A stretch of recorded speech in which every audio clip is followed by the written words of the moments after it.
আমি দীপান্বিতা। আজকে আমার চ্যানেলে আপনারা একটা কমপ্লিটলি নতুন রকমের রেসিপি দেখতে পাবেন। তো শুরু করা যাক রেসিপিটি দিয়ে। আজকে আমি যেটা বানাচ্ছি সেটা একটা ভর্তা, কাঁচকলা চিংড়ি বাটা।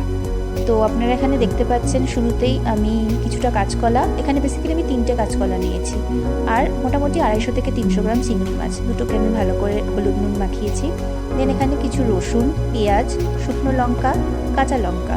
রসুন আপনারা আপনাদের অ্যাকর্ডিংলি দেবেন, আমি একটু বেশি রসুন দিয়েছি বিকজ ওভাবে আমি খেতে পছন্দ করি তাই। তো সরাসরি আমরা মূল রান্নায় চলে যাব। প্রথমে কড়াইতে তেল দেবেন। তেলটা ভালোভাবে যখন গরম হয়ে যাবে আপনি প্রথমে চিংড়ি মাছটা ভেজে নেব। চিংড়ি মাছটা ভেজে নেওয়ার সময় একটা জিনিস মাথায় রাখবেন, চিংড়ি মাছটা কিন্তু খুব বেশি ভাজা কখনোই হবে না।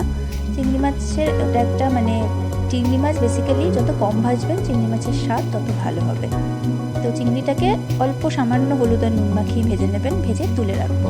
দেন কাঁচকলাটাকে আমি যেটা ছোটো ছোটো করে কেটে নিয়েছিলাম, কাঁচকলাটা হলুদ আর নুন মাখিয়ে ভালোভাবে ভেজে নেব।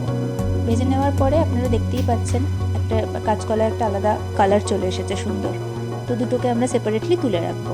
এবার কড়াইতে তেল গরম করব। তেল গরম করে বেশ কিছুটা পরিমাণ কালো জিরা দিয়ে দেবো। কালো জিরা দেওয়ার পরে এবারে আমরা দেব শুকনো লঙ্কা। শুকনো লঙ্কা মোটামুটি আমি 5 থেকে 6টা দিয়েছি, কারণ আমার ভর্তার পরিমাণটা বেশি ছিল। প্রায় 12 থেকে 14টা মতো রসুনের কোয়া, 3 থেকে 4টে কাঁচা লঙ্কা, একটা দুটো পাকা লঙ্কা থাকলে দিতে পারেন, বেটার হবে। প্রায় 2টো মিডিয়াম সাইজের কুচি করে নেওয়া পেঁয়াজ এবং রসুনটা সামান্য বেশি দিলে ভর্তার স্বাদ তত ভালো হয়। দিয়ে দেন ওটাকে আমরা ভালো করে ভেজে নেব, ভেজে তুলে নেব। এবার আপনারা দেখতে পাচ্ছেন আমি চিংড়ি মাছ, কাঁচকলা, পেঁয়াজ, রসুন, কাঁচা লঙ্কা, শুকনো লঙ্কা, কালো জিরে বাটা, এই 3টে জিনিসকে একটা পাত্রে নিয়ে নিয়েছি। এবার সরাসরি একটা মিক্সার নিয়ে নেব। মিক্সারের মধ্যে যতটা পরিমাণ চিংড়ি মাছ ছিল, চিংড়ি মাছটাকে আর তার সাথে কালো জিরে, কাঁচা লঙ্কা, শুকনো লঙ্কা আর পেঁয়াজের যে মিশ্রণটা ভাজাটা, ওটা এই দুটোকে আমরা ভালো করে মিক্সারে একটা মিশ্রণ বানিয়ে নেব। এবং মিশ্রণটা যখন আপনারা মিক্সিতে গ্রাইন্ড করবেন, কালো জিরেগুলো যেন খুব ভালোভাবে মিহি করে পেস্ট হয়, কারণ কালো জিরেগুলো ভাজার পরে যখন ভালো করে মিহি করে পেস্ট হবে, তারপরে আপনারা যখন বাটায় ভর্তাটা বানাবেন, এটা তো কোনো কড়াইতে যাবে না, জাস্ট আমি মিক্স করে নেবো। শিলনোড়া থাকলে তো খুবই ভালো, বাট এখনকার দিনে তো আমরা আর শিলনোড়া পাই না, তো ওইটাই। দেন আমি ওই মিশ্রণটাকে আলাদা করে তুলে নিয়ে শুধু কাঁচকলাটাকে সেপারেটলি বেটে নেব। এখন আপনারা দেখতেই পাচ্ছেন কাঁচকলার মিশ্রণটা একটা আলাদা তৈরি হয়েছে, এবং চিংড়ি আর পেঁয়াজ রসুন সবটার মিশ্রণ কমপ্লিটলি একটা আলাদাভাবে তৈরি হয়েছে।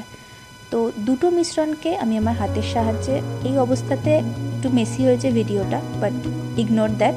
একটা জিনিস মাথায় রাখবেন, হাত দিয়ে সবচেয়ে বেশি ভর্তা বা বাটা এগুলো যত আপনারা মেশাবেন তত বেটার, যেহেতু আমরা শিলনোড়ার ইউজ করিনি। একদম লাস্টে আমি আমার চয়েস মতো খানিকটা ফ্রেশ ধনেপাতা কেটে, কারণ এই অবস্থায় ভর্তাটা কমপ্লিটলি গরম ছিল, ধনেপাতাগুলো ওপর দিয়ে আমি গার্নিশিংয়ের জন্য দিয়ে দিলাম। এবং লাস্টে 1 চামচ মতো সর্ষের তেল। এই সর্ষের তেল যে কোনো ভর্তার যখন আপনি গরম অবস্থায় ঢেলে খানিকক্ষণ ঢাকা দিয়ে তারপরে খাবেন, তো আপনারা বুঝতেই পারবেন যে টেস্টের কতটা তারতম্য ঘটেছে। তো আজকে এইটুকুই। Thank you so much. যদি ভিডিওটি হেল্পফুল মনে হয় তাহলে প্লিজ সাবস্ক্রাইব, লাইক